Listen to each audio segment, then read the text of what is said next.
Assalamualaikum warahmatullahi wabarakatuh dan salam sejahtera. Pada kali ini, saya akan menerangkan tentang tiga subtopik. Yang pertama, masalah pengiraan pendapatan negara. Yang kedua, kegunaan data pendapatan negara. Dan yang ketiga, kelemahan data pendapatan negara. Baiklah, kita teruskan.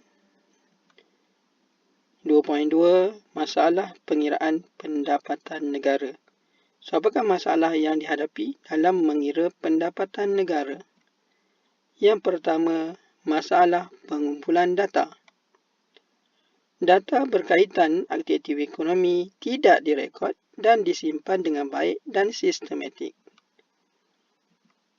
Keadaan ini akan menyukarkan pengiraan pendapatan negara dan hanya anggaran sahaja yang dapat dibuat. Maka dapatan nilai pendapatan negara tidak tepat dan tidak menggambarkan keadaan sebenar. Jadi nilai pendapatan negara boleh jadi terkurang nilai ataupun terlebih nilai. Masalah yang kedua adalah masalah pengiraan dua kali.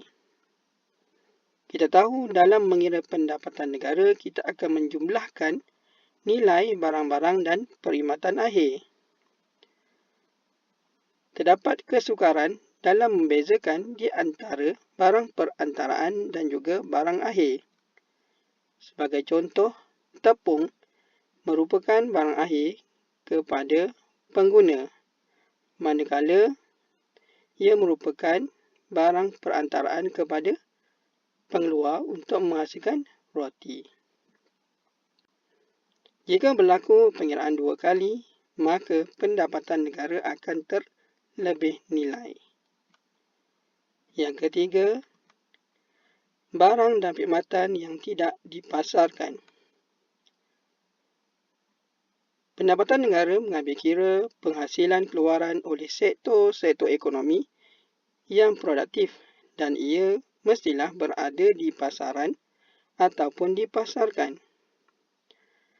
Wujud keadaan di mana setengah keluaran itu bersifat produktif, namun disebabkan ianya tidak dipasarkan, maka ia tidak dikira dalam pendapatan negara. Contohnya, hasil pertanian bagi kegunaan sendiri. Berdasarkan contoh di bawah, ada setengah individu yang bercocok tanam di rumah, juga kepada suri rumah, dan ada setengah individu yang membasuh kereta sendiri. Ketiga-tiga aktiviti ini, jika ada pihak lain yang buat, maka kita akan bayar dan merupakan pendapatan kepada mereka. Jadi di sini, apabila kita buat sendiri untuk kegunaan sendiri, maka ia tidak melibatkan perbelanjaan dan juga ia tidak menjadi pendapatan kepada pihak yang lain. Maka inilah aktiviti yang produktif, namun ia tidak dipasarkan. Jadi nilai pendapatan negara akan terkurang nilai. Yang keempat, masalah perubahan harga. Harga barang cenderung berubah dari masa ke semasa dan berbeza antara suatu tempat dengan tempat yang lain.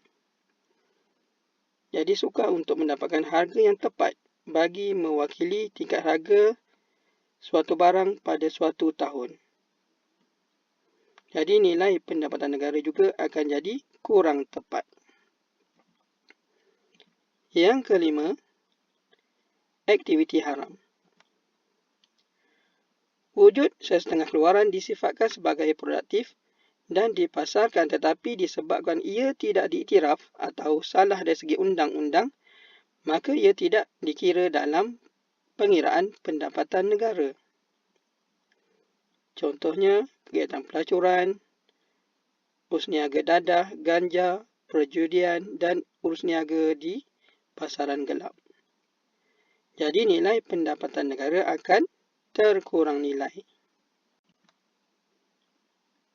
Dan yang keenam, kaedah pengiraan susut nilai. Sukar bagi ekonomi untuk menganggarkan dengan tepat kadar susut nilai. Kadar dan peruntukan perbelanjaannya adalah berbeza bagi setiap barang modal. Diburukkan lagi apabila ekonomi tersebut tidak mempunyai rekod dan data-data berkaitan barang modal. Jadi terdapat 6 masalah dalam mengira pendapatan negara. Baiklah, kita akan teruskan dengan 2.3 iaitu kegunaan data pendapatan negara. Yang pertama, data pendapatan negara yang kita kira dapat dijadikan alat pengukur kadar pertumbuhan ekonomi. Data pendapatan negara digunakan untuk mengira kadar pertumbuhan ekonomi yang boleh menunjukkan pencapaian ekonomi. Kadar pertumbuhan yang positif yang menunjukkan ekonomi adalah baik, dan sebaliknya jika kadar pertumbuhan negatif yang menunjukkan pencapaian ekonomi yang tidak memberangsangkan atau tidak baik. Pertumbuhan ekonomi boleh dikira dengan formula KDNK benar 1 tolak dengan KDNK benar 0 bahagi dengan KDNK benar 0 darab 100. Di mana KDNK benar 1 adalah tahun semasa dan KDNK benar 0 adalah untuk tahun sebelumnya. Kegunaan yang kedua, sebagai alat pengukur sumbangan keluaran pelbagai sektor ekonomi. Data pendapatan negara mengikut kaedah keluaran dapat digunakan sebagai alat pengukur jumlah keluaran pelbagai sektor ekonomi dalam sesebuah negara. Sektor ekonomi itu adalah penting apabila peratus sumbangannya besar berbanding dengan jumlah keseluruhan pendapatan negara. Berdasarkan data, didapati sektor perkhidmatan menyumbang lebih daripada 50% daripada KDNK.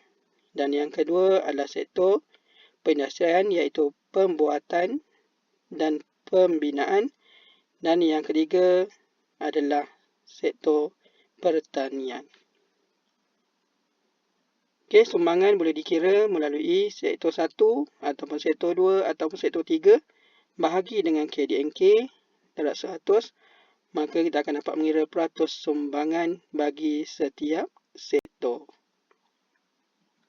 Dan yang ketiga, asas membuat perancangan ekonomi. Data pendapatan negara yang terdiri daripada jumlah pelaburan, perbelanjaan, penggunaan dan sebagainya dapat digunakan oleh kerajaan dalam membuat ramalan dan perancangan ekonomi untuk tahun-tahun berikutnya. Kerajaan akan menggubal dasar yang sesuai bagi mencapai matlamat ekonomi yang telah ditetapkan. Kegunaan data pendapatan negara yang keempat adalah sebagai alat petunjuk perubahan struktur ekonomi. Berdasarkan sumbangan setiap sektor ekonomi setiap tahun yang diperolehi melalui kaedah keluaran, perbandingan peratusan sumbangan membolehkan mengetahui sama ada berlaku perubahan struktur ekonomi seperti dari sektor pertanian ke sektor perindustrian jika berlaku sumbangan sektor perindustrian meningkat lebih tinggi berbanding perubahan dalam sektor pertanian. Apabila data tersebut dibandingkan di antara tahun, ia dapat memberi gambaran tentang pertumbuhan yang berlaku dalam pelbagai sektor ekonomi.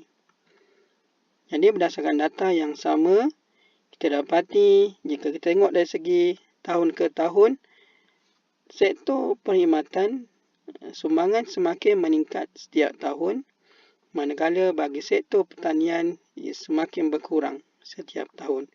So ini menunjukkan berlaku perubahan dalam struktur ekonomi daripada sektor pertanian kepada sektor perindustrian. Manakala yang kelima adalah alat perbandingan taraf hidup antara masa dan juga antara negara. Pendapatan negara boleh digunakan untuk menghitung pendapatan per kapita, pendapatan per kapita benar boleh digunakan untuk mengukur taraf hidup rakyat di sesebuah negara. Dan jika pendapatan per kapita meningkat, maka taraf hidup rakyat negara tersebut juga meningkat. Jadi, untuk mengira pendapatan per kapita, kita boleh pendapatan negara boleh dibahagi dengan jumlah penduduk pada tahun semasa. Okey, terdapat 5 kegunaan data pendapatan negara. Kita teruskan dengan 2.3, iaitu kelemahan pendapatan negara sebagai alat perbandingan taraf hidup. Okay. Apabila pendapatan negara meningkat, maka kita tahu pendapatan per kapita juga akan meningkat. Dan adakah taraf hidup juga akan meningkat? Okey, di sini akan wujud persoalan yang perlu kita bincangkan.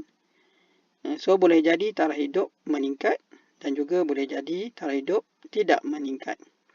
Jadi untuk membincangkan, kita ada 2 bahagian. Satu, perbandingan taraf hidup antarmasa, dan yang kedua, perbandingan taraf hidup antara negara.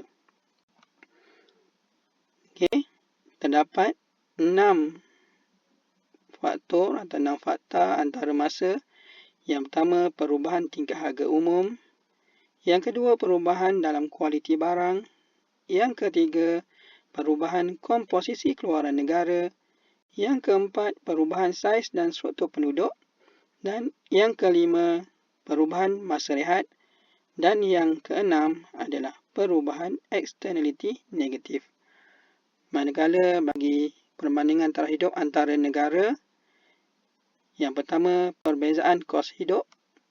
Yang kedua, perbezaan masa rehat. Yang ketiga, perbezaan komposisi keluaran negara. Yang keempat, perbezaan kegiatan produktif yang tidak diambil kira dalam pendapatan negara. Yang kelima, perbezaan saiz dan struktur penduduk. Yang keenam, perbezaan jumlah guna tenaga dan jumlah penganggur. Yang ketujuh, perbezaan externality negatif. Dan yang ke-8 adalah perbezaan corak agihan pendapatan. Jadi kita nampak perbezaan jika antara masa di depan dia adalah perubahan, dan jika antara negara pula dia di depan dia adalah perbezaan. Kita akan teruskan dengan antara masa. Yang pertama, perubahan tingkat harga umum.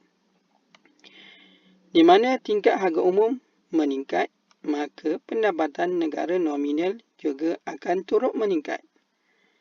Jadi peningkatan tingkat harga umum akan menyebabkan kos hidup akan meningkat dan kuasa beli pengguna akan turun. Jadi taraf hidup tidak semestinya akan meningkat. Yang kedua, perubahan dalam kualiti barang. Kualiti barang dan perkhidmatan akan berubah mengikut kemajuan teknologi. Sekiranya kualiti barang meningkat, maka taraf hidup rakyat juga akan meningkat. Begitulah juga sebaliknya. Yang ketiga adalah perubahan komposisi keluaran negara. Sekiranya keluaran negara tersebut memberi faedah secara langsung kepada rakyat, seperti barang penggunaan, perkhidmatan pendidikan, perkhidmatan kesihatan. So, apabila pendapatan meningkat, maka taraf hidup rakyat juga akan meningkat. Dan sebaliknya, jika keluaran negara adalah barang yang berkaitan dengan ketenteraan, walaupun pendapatan negara dia tinggi, namun taraf hidup tidak semestinya meningkat kerana barang tersebut tidak dapat memberi faedah secara langsung kepada rakyat. Maka negara tersebut mungkin akan mengimport barang-barang penggunaan yang lebih tinggi harganya yang perlu dibayar oleh rakyat dia. Yang keempat, perubahan saiz dan struktur penduduk. Jika kadar pertambahan pendapatan negara lebih besar daripada pertambahan penduduk, maka nilai pendapatan per kapita akan meningkat. Jadi ini akan menyebabkan taraf hidup juga akan meningkat.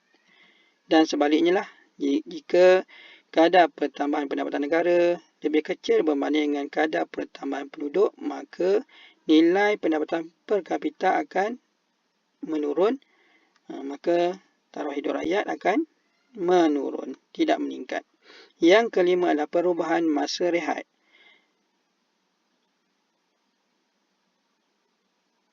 Jika masa bekerja buruh itu panjang ataupun lama, maka pendapatan negara juga akan meningkat kerana keluaran meningkat. Jadi, dalam masa yang sama, masa rehat akan berkurang.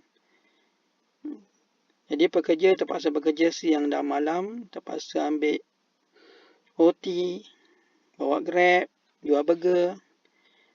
Jadi, masa kerjanya panjang. Jadi, taraf hidup rakyatnya tidak semestinya meningkat.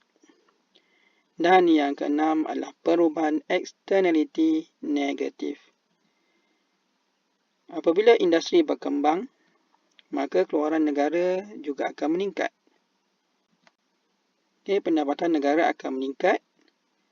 Namun, terdapat kesan buruk terhadap alam sekitar seperti berlakunya pencemaran udara, pencemaran air. Jika berlaku kesan buruk atau eksternalitatif yang teruk kepada sebuah negara, maka taraf hidup rakyatnya tidak semestinya meningkat walaupun pendapatan negaranya tinggi. Ini adalah untuk antara masa dan kita akan teruskan dengan antara negara. Kita teruskan. Yang pertama adalah perbezaan kos hidup. Di mana negara A, pendapatan negaranya adalah tinggi berbanding negara B, tetapi inflasi juga tinggi. Jadi kos hidup di negara A tinggi berbanding dengan negara B. Jadi tidak semestinya taraf hidup negara A lebih baik daripada negara B. Walaupun pendapatan negara A lebih tinggi dari negara B. Itu yang pertama. Yang kedua, perbezaan masa rehat. Negara A, masa bekerja buruh adalah 12 jam sehari. Di pendapatan negara akan tinggi kerana keluaran negara tinggi. Dalam masa yang sama, masa rehat kurang. Manakala bagi negara B, masa bekerja buruh hanya 10 jam sehari. Jadi pendapatan negaranya lebih rendah berbanding dengan negara A. Yang ketiga, perbezaan komposisi keluaran negara. Data pendapatan negara tidak mencerminkan jenis keluaran negara. Negara A, keluaran negaranya lebih tertumpu kepada barang ketenteraan. Jadi pendapatan negaranya tinggi. Berbeza dengan negara B, keluaran negaranya adalah barang penggunaan. Jadi pendapatan negaranya adalah lebih rendah berbanding dengan negara A. Jadi, taraf hidup negara A tidak semestinya lebih tinggi berbanding dengan negara B kerana keluaran negara A tidak memberi faedah secara langsung kepada rakyatnya.